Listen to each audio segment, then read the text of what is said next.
Pitch Perfect, and The Hunger Games. While making her directorial debut in Pitch Perfect 2, she also set the record for the film being the highest grossing music comedy of all time. After Grease for inflation. I don't mean to fact check, but I don't want to take away Grease's title. She has been a tireless advocate for Hillary Clinton, in addition to an outspoken advocate for gun safety, reproductive rights, and while here at Penn, she studied the best major, communication. Now please join me in welcoming our guest today, Elizabeth Banks.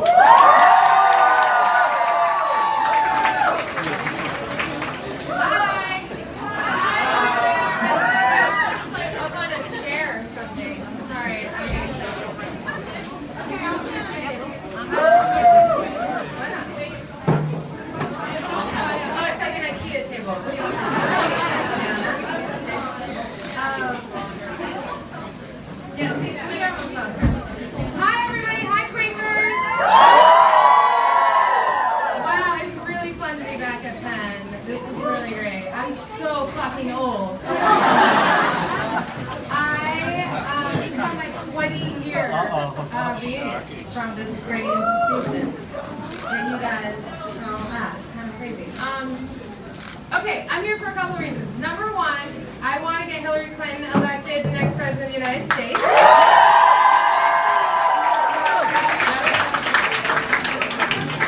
Number two, I want to thank all of you for helping that become a reality. That's why I'm here. I'm just here to say, like, I see you.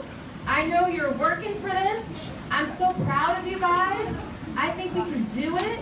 Pennsylvania is so important. So you guys all know this, right? And you know that you fucking millennials need to fucking vote.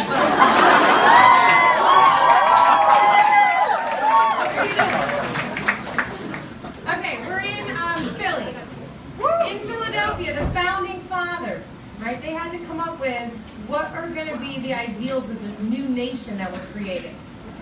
And they got to pick, you know, Thomas Jefferson, he got to like decide with a bunch of friends.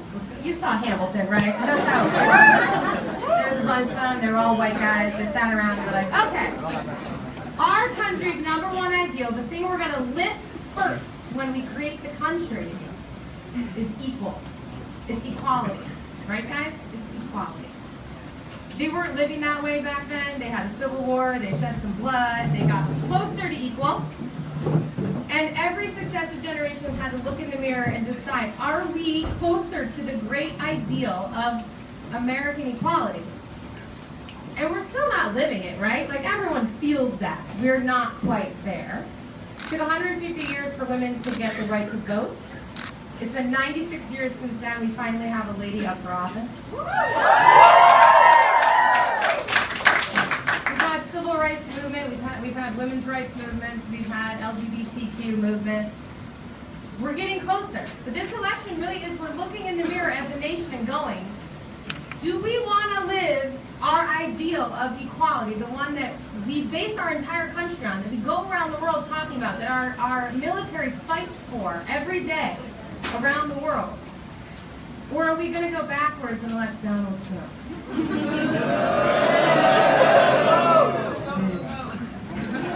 Don't blue vote. Good. Don't blue vote. So I'm here because I think equality is really important. And I'm just in agreement with Thomas Jefferson, who wrote it when he founded the country, that equality should be pretty important to us. That when we think about what our country is and when we talk about our great ideals, and by the way, I happen to believe America is great. I grew up poor. In Western Massachusetts, my father worked on the factory floor. My mother worked at the school library, then a bank that got consumed by a bigger bank, and then a toy company that went Chapter 11 when Amazon happened. So I know, and I came here on scholarship money and Pell Grants and all these things.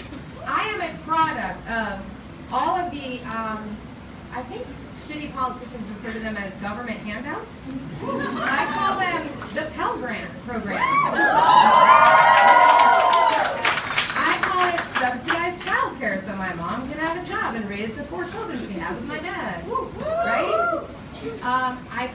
My dad went to the VA, just right down the street over here, right?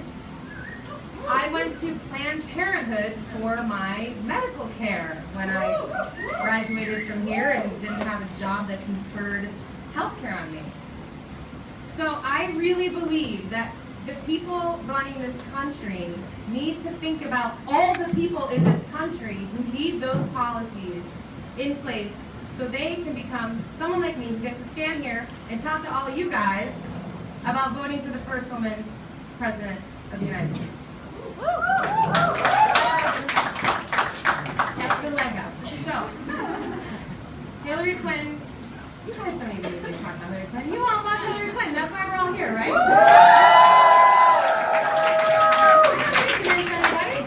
Here's what I need you guys to do, though. Hillary Clinton as an inevitability, I find really funny because if it was easy to elect a woman president, it might have already happened. And it just never happened. And in fact, even though I believe America's great, one thing we're really not great at is electing women. Less than 20% of elected officials in this country are women. To put that another way, 80% of the people who are deciding the policies that affect all of your lives, student debt, Planned Parenthood, how the heck you're going to get a job, what's going to be the new economy, all of these things are in the hands of men. So, I just happen to believe that even if you're a dude who benefits from that system, that in the future, I don't know what the next new economy is going to be. When I was here, the internet didn't exist.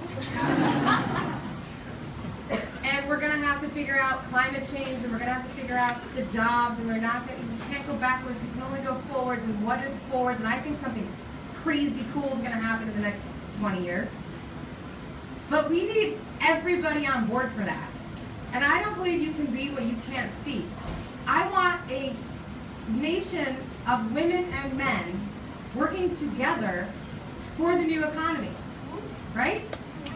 Ladies cannot I grew up being told I could be whatever I want, and that's actually, I can tell you now that I have a little experience in the world. There's a lot of systemic things that hold women back from actually having leadership roles in our communities, at their jobs.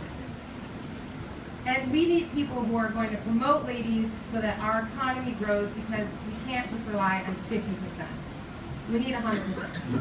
Why are we wasting women? It makes no sense. So if you want that, you gotta vote for Hillary Clinton. And not only that, you gotta get like 10 other people in your life to vote for her, okay? Because here in Pennsylvania, the margins are gonna be small, guys. It's gonna come down to like maybe like 60 people that showed up or didn't show up in a certain precinct. So you guys, this is what you guys are here for, right? Voter registration, you gotta get it out and vote. How many of you are voting for the first time for a presidential candidate? Okay, so when I was here, my first year here was 1992, so I got to vote for Bill Clinton. He was my first guy. He was my first. And I happened to see Hillary, you know, I went to a rally for Bill in downtown Philly, and I saw Hillary, and I was so excited as a young woman who was trying to figure out, you know, who are my role models as an ambitious person who goes to 10. I mean, you ladies, you're hard workers. Like, whoop, you didn't get here on looks alone. I wanted those role models, and Hillary Clinton has been that role model for me since 1992, which was my first big presidential election. So I'm so excited for everybody who gets to be part of something so historic, the first woman to ever be elected. I'm telling you, save your little stub, save your I voted sticker. In 30 years, you're going to be so proud to show that to your children. I swear you will. You're going to love it. So get everybody out, do it. I'm here to just say thank you.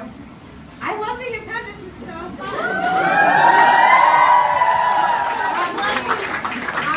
I love all of it. So I would like to be able to give you guys what I know you want, which is pictures on your phone. But there's so many of you, and I Drexel after this. We need them in this fight. I mean, we don't have to. Of course, the Quakers are better, but they got to get out the vote over to Drexel too. I want to do one thing, which is I'm going to take a big picture. Wait, now